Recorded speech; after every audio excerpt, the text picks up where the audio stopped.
सब धरती कागज करूं लेखनी सब बन रहा है। सब धरती कागज करूं लेखनी सब बन रहा है। सात समुद्र की मति करूं गुरगुन लिखा ना जाए। हाय गाइस, मेरा नाम शुभांकर मंडल है।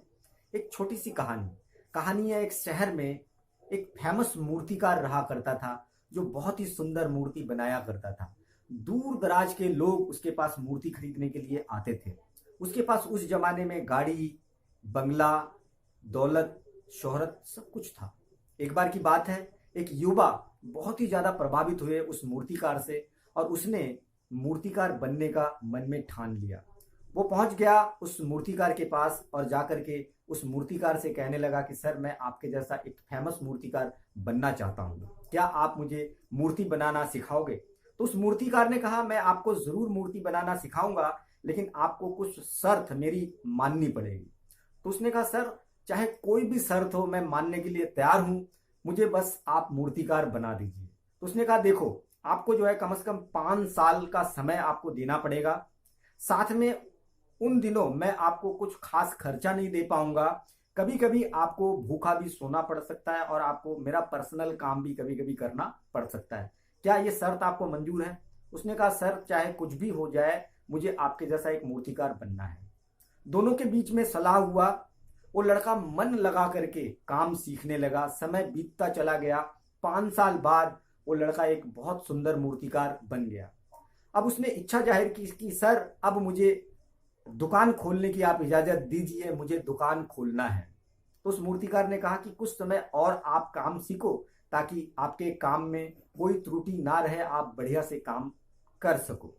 तो उस लड़के ने जिद पकड़ा। उसने कहा कि सर, अब मुझे लगता है कि मैं काम सीख गया हूं, आप जो है प्लीज कृपा करके मेरी दुकान खुलवा दीजिए। अब उस मूर्तिकार ने उसी शहर के दूसरे कोने में उसके लिए एक सुंदर दुकान का अरेंज करवा दिया और दुकान खुलवा दिया।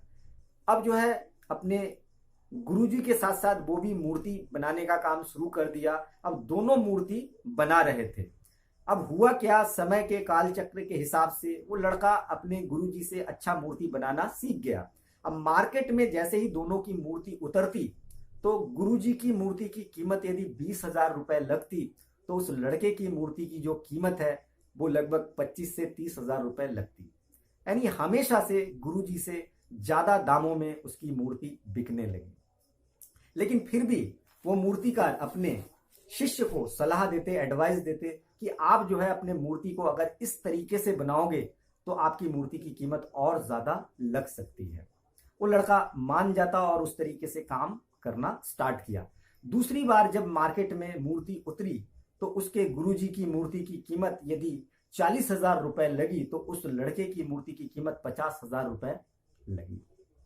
उसके बावजूद भी गुरुजी हर बार की भांति उसको एडवाइस देते कि आप जो है अपने मूर्ति को इस तरीके से अगर बनाओगे तो आपकी मूर्ति की कीमत और ज्यादा मार्केट में लगेगा। वो लड़का फिर भी मान जाता और काम करना शुरू कर देता। तीसरी बार फिर से जब मार्केट में मूर्ति उतरता है, तो उसके गुरुजी की कीमत से ज्यादा कीमत में उसकी मूर्ति मार्केट में बिकती। लेकिन अब की बार जैसे ही गुरुजी ने टोका और उसको एडवाइस दिया कि आप जो है इस तरीके से मूर्ति अगर बनाओगे तो मार्केट में आपका वैल्यू ज्यादा लगेगा, तो वो लड़का बिल्कुल गुस्से में आ गया और गुस्से में आकर के कहने लगा कि प्लीज कृपया करके आप मुझे जो है सलाह ना दीजिए, क्योंकि आपके मूर्ति की कीमत से मेरी मूर्ति की कीमत ज्यादा है, मेरा मार्केट वैल्यू ज्यादा है, मैं आपसे बड़ा उस्ताद बन गया हूं, आपसे ज्यादा मेरी वैल्यू मार्केट में है। अब जो है वो मूर्तिकार हंसने लगा और हंस करके बोलने लगा कि भाई, यही गलती, आज जो गलती तुम कर रहे हो, यही गलती आज से ठीक 30 साल पहले मैंने किया था। तो मार्केट में मेरी कीमत ज्यादा नहीं लगी, आज मैं यहीं पर अटक के रह गया हूं और आगे नहीं बढ़ पाया हूं।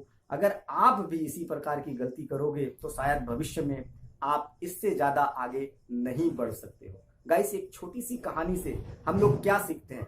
हम लोग सीखते हैं कि जिंदगी में चाहे हम कितने भी बड़े मुकाम में पहुंच जाए, अपने गुरु से, अपने उस्ताद से हम बड़े नहीं हो सकते हैं। और हमें हमेशा सीखने का एटीट्यूड रखना चाहिए, तभी जाकर के हम आगे बढ़ सकते हैं, ना कि हम अहंकारी बने। अगर हम अहंकारी बनेंगे तो हम जिंदगी में कभी भी आगे नहीं बढ़ सकते हैं। तो उम्मीद है इस छोटी सी कहानी ने आपके जिंदगी में कुछ कंट्रीब्यूट किया, आपने भी कुछ सीखा।